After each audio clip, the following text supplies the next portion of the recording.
Yevropa hujumchilari undan nega qo'rqishadi?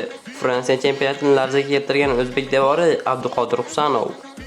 Hozir u Yevropaning top klublari radarida va uning narxi millionlab dollarlarga baholanmoqda. Chunki Husanov maydonda oddiy himoyachi emas, balki u haqiqiy gladiator. U qanday qilib bunchalik qisqa vaqtda haqiqiy jahon yulduziga aylandi? To'liq videoda buni ko'rib chiqamiz. Lekin ungacha maydonda faqat Husanov emas, balki sizning ham biznesingizda g'alaba qozonish kerak. O'z brendingiz va mahsulotingizni minglab futbol muxlislariga ko'rsatish vaqti keldi. Bizning 10 mingdan ortiq faol va sodiq auditoriyamiz bor.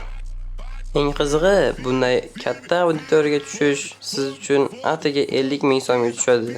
Ha, adashmadingiz. Minimal budjet bilan maksimal natija. Kanalimizda professional reklama joylashtirish, savdolaringizni oshirish yoki sahifangizni kuchaytirish uchun hoziroq bizga bog'laning. Telegram orqali yozing yoki to'g'ridan-to'g'ri qo'ng'iroq qiling. Xullas, Husanovning muvaffaqiyat siri nimada? Keling, uni taktik harakatlari va Fransiya matbuoti u haqida nimalar yozayotganini chuqurroq tahlil qilamiz.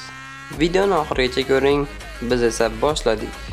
Xullas, Abduqodir Husanov nafaqat o'zbek futbolining, balki butun Osiyo futbolining Yevropadagi yangi brendiga aylanib bo'ldi.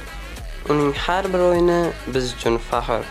Xo'sh, sizningcha Husanov kelasi mavsumda qaysi top klubda boshlaydi? Real Madrid, Arsenal yoki boshqa jamoada?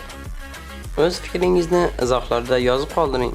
Futbol olamidagi eng qaynoq tahlillar va transfer yangiliklarini o'tkazib yubormaslik uchun hoziroq kanalimizga obuna bo'ling va ushbu videoga like bosing. Sizning qo'llab-quvvatlashingiz biz uchun juda ham muhim. Va unutmang, o'z biznesingizni bizning 10 minglik futbol auditoriyamizga bor yo'g'i 50 ming so'm evaziga reklama qilish imkoniyati hali ham mavjud. Joylar cheklangan.